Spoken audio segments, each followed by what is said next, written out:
The horror mavens over at Blumhouse have finally released a teaser trailer for arguably their most highly anticipated release, Five Nights at Freddy's.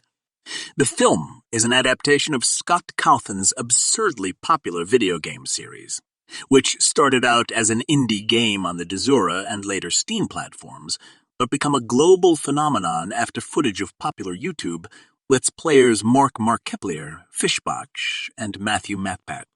Patrick getting scared out of their minds became viral sensations. In 2015, a year after the release of the game, Warner Bros. Announced that they were going to adapt the game for the big screen. That, obviously didn't ever come to fruition.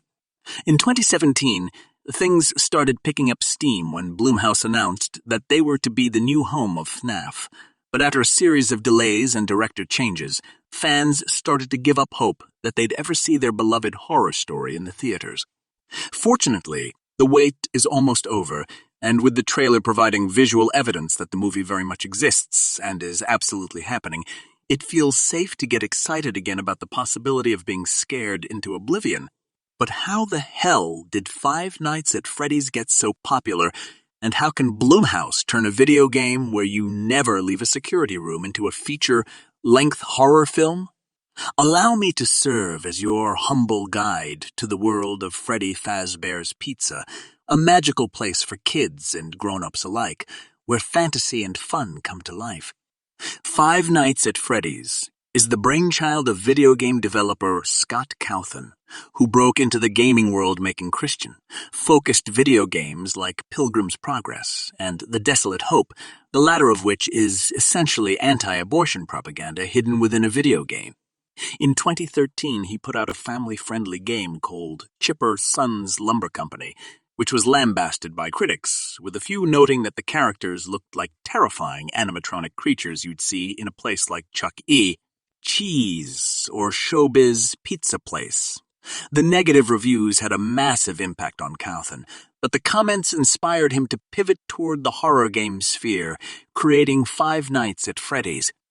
Understanding the man behind the game is important because Cawthon seems to be at the center of some of the delays for the film adaptation. When Blumhouse announced that veteran director Chris Columbus had left the project in 2021, it was indicated that Cawthon had the final say on the script, and according to Jason Blum, it's taken longer than I hoped to get the right story.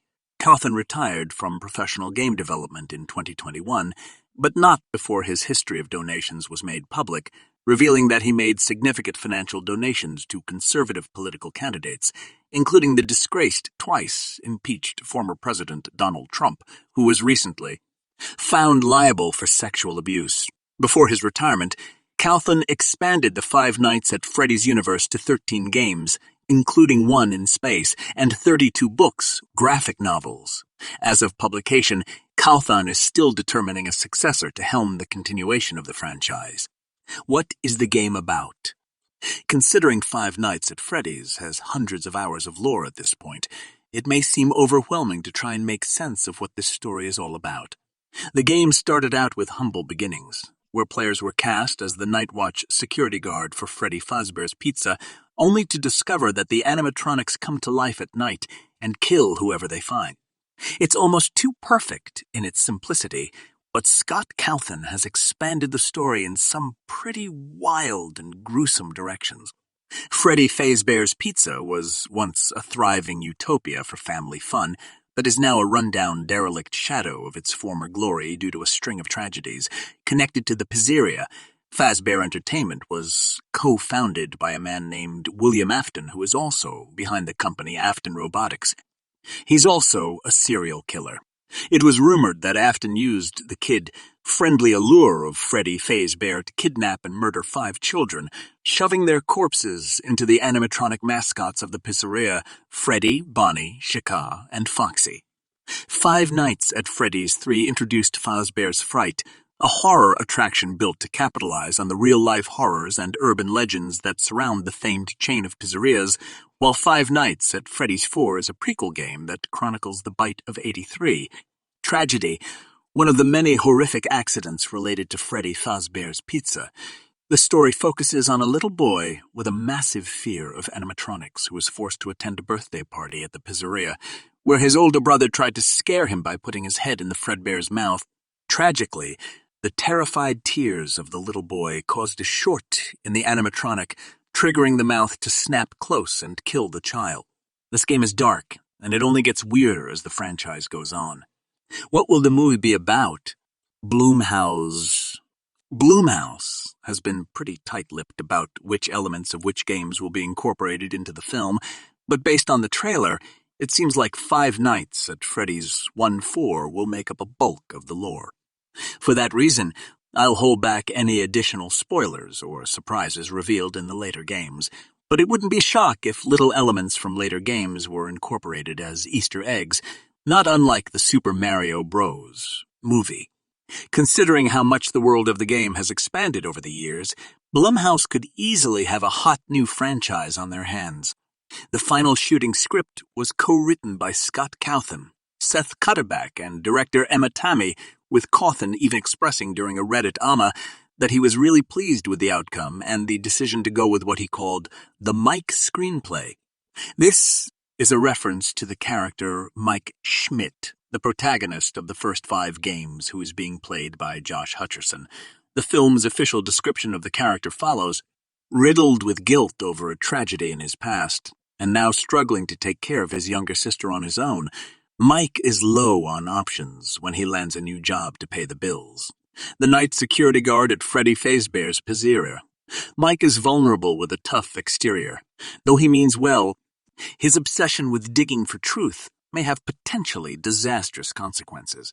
Yeah, this definitely sounds like Blumhouse is pulling from FNAF 1. For perhaps even the 5th game that's centered on Circus Baby's Pizza World, the sister location of Freddy Fazbear's Pizza.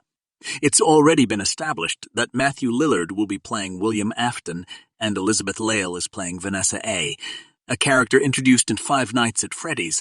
Help wanted, proof that the film is going beyond the original gameplay and incorporating the complex lore. But how did the fandom get so huge? Markiplier. As of publication, the trailer for Five Nights at Freddy's has amassed over 7 million views on YouTube in under 18 hours, and that's not counting the views garnered from an innumerable amount of trailer reaction videos or channels that posted the footage to their own feeds. The FNAF fandom is huge, passionate, and leans extremely young for a horror franchise. When the game first gained popularity, the culture of how people consume media was changing. The streaming wars had begun. Blockbuster announced that they were shutting down, and YouTube had become a legitimate channel for entertainment.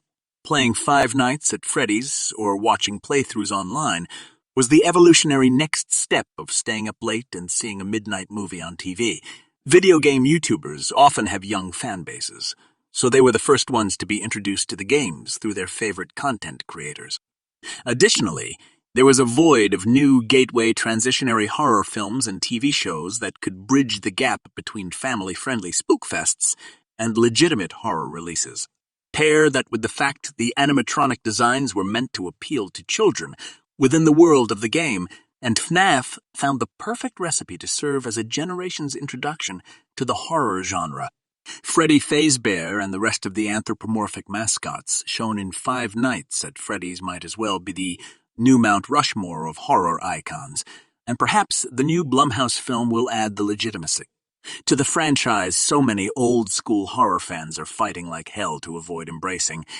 Slasher villains stalking babysitters don't resonate with young audiences like they used to, and the new face of fear is covered in fox fur.